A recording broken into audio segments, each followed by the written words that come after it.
Good afternoon. I think we can start this session. So this is a great opportunity for us to have a very distinguished panel who are going to speak to us on why scientists should talk to the media. And so my job here is to introduce the moderator, and then the moderator will introduce everyone else as we proceed. So it's a real pleasure to have with us today Christine Russell, who is the president of the Council for the Advancement of Science Writing, which is a group of journalists and scientists who are dedicated to improving communication of science to the public. And obviously that's something we all care about a lot, because the public really is not as informed as we would like about all of the excitement of science.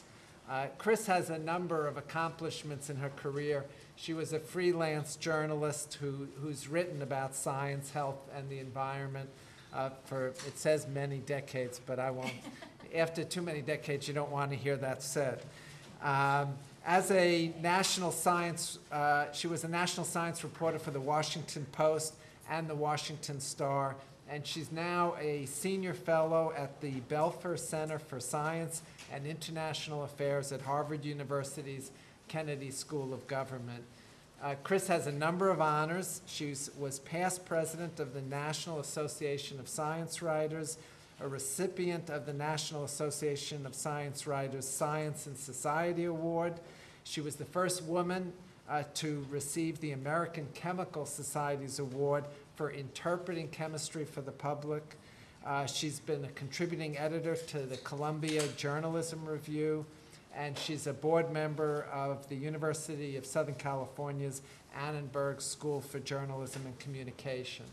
And I just want to say one other thing, that next year, as we celebrate our 200th anniversary of the medical school, part of that celebration is going to be the fact that we will be hosting Science Writers 2010, which is the annual a joint meeting of the Council for the Advancement of Science Writing and the National Association of Science Writers, and it's going to coincide with their 50th anniversary.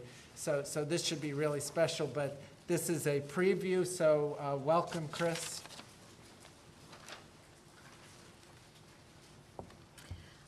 Thank you very much, Dean Alfred. We are really delighted to think about coming up here next year, and as was mentioned, it will be the 50th anniversary of the Council for Advancement of Science Writing and the 75th anniversary of the National Association of Science Writers. So we mentioned that to give us credentials that we've been around for a while, not 200 years, but a while. This is also a return for a brown bag presentation on science writing here at the Yale School of Medicine. I organized a similar session probably over 15 years ago, and I think the climate has improved since then in many ways in terms of scientists being willing and able to communicate to the media. So some of you have been interviewed by the media. Some of you are journalists yourself in the sense that you have written and communicated about your science, and hopefully we'll have some converts here today as well. We have a really terrific and distinguished panel of journalists who will be speaking. I'm going to introduce them briefly. The first will be Mariette DiCristina. She's the acting editor-in-chief of Scientific American and the president for the National Association of Science Writers.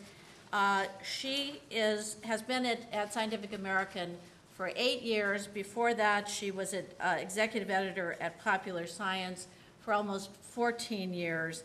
And she's also teaching science writing at NYU. And she has a degree in magazine journalism from Boston University. She'll be followed by Denise Grady, who's a health and medical reporter and senior writer on science news for the New York Times. We're very happy that she is the very recent, announced within the last few weeks, recipient of the 2009 Victor Cohn Award for Medical Science Reporting. She's been a reporter in the Science News section at the New York Times for just over 10 years. She's also been a health editor there. She wrote for the Times for many years before that and has done more than 500 articles since she's been at the Times, edited 2 books, including one about emerging viruses. And this year she has been on the team and helping lead the team covering H1N1. And again, she freelanced for a decade before she came to the Times and has worked for almost every important science magazine that there is. And she has a BS in biology from the State University of New York at Stony Brook and an MA in English from the University of New Hampshire. And finally, we have Ron Winslow. He is the Deputy Bureau Chief for Health and Science and a senior medical and healthcare writer for the Wall Street Journal. In an era in which reporters are coming and going at many of our top newspapers, Ron is an example to behold. He's been at the Wall Street Journal for more than 26 years and counting, and he's written over 1,200 articles describing new medical research and the economic forces shaping the healthcare system. He's also been honored with many science writing awards, health awards. He is the treasurer of the National Association of Science Writers, and he was one of the founding board members of the Association of Healthcare Journalists, one of our sister organizations. And then to discuss it, and we call him both a Yale researcher, but he's also a journalist of sorts. He's written a lot, and we discovered today has actually written for Scientific American, Dr. David Leffel. As you all well know, he's a professor of dermatology and surgery at Yale, deputy dean for clinical affairs, CEO of the Yale Medical Group. He has done research, biomedical research, molecular biology of the basal cell, squamous cell carcinoma. He and his colleagues discovered the skin cancer gene patch in 1996, and he is the author of the book Total Skin and over 100 published articles. He's also mentioned in virtually every best doctor's guide around, and even Men's Health magazine, one of the best doctors for men in the Northeast. And I'd like to thank the Yale Medical Group for providing those box lunches that we have today. It makes it a true brown bag, white box luncheon.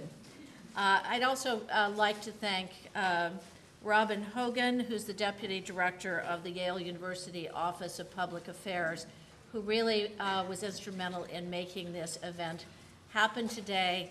And we're going to be working with Robin and with Pete Farley at the medical school and others of their colleagues to reach out to you all next year when we come for our big science writing meeting. And there won't be just 4 of us, there are going to be several hundred of us arriving on campus. So the topics today that we'll touch on, I like to use cartoons on the theory that if there hasn't been a cartoon about it, then it must not be important. And of course, right now we've got healthcare reform, and we're going to be talking about healthcare and clinical medicine, how you convey that to the public. Biomedical research, this one, let's give JB a moment. According to the Human Genome Project, each human has only 10,000 more genes than a worm, and he's taking it personally.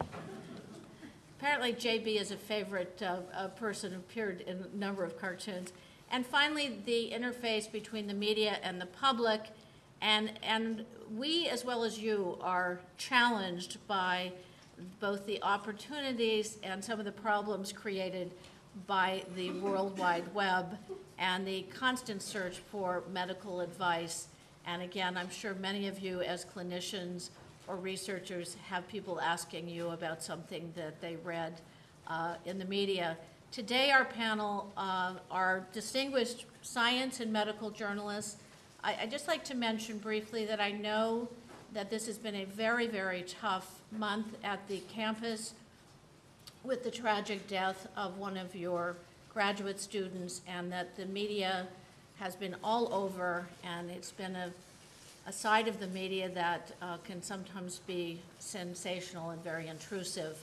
The media, I always like to say, is a plural word, and so we are members of the news media, but it's a very broad swath, and so I would hope to separate ourselves from some of the crime reporting and television and tabloid coverage that you've seen recently. But I'm well aware that this has been a tough time, and indeed we all still face the 24/7 news cycle and many of the challenges of getting accurate, important information out to the public about health and biomedical research.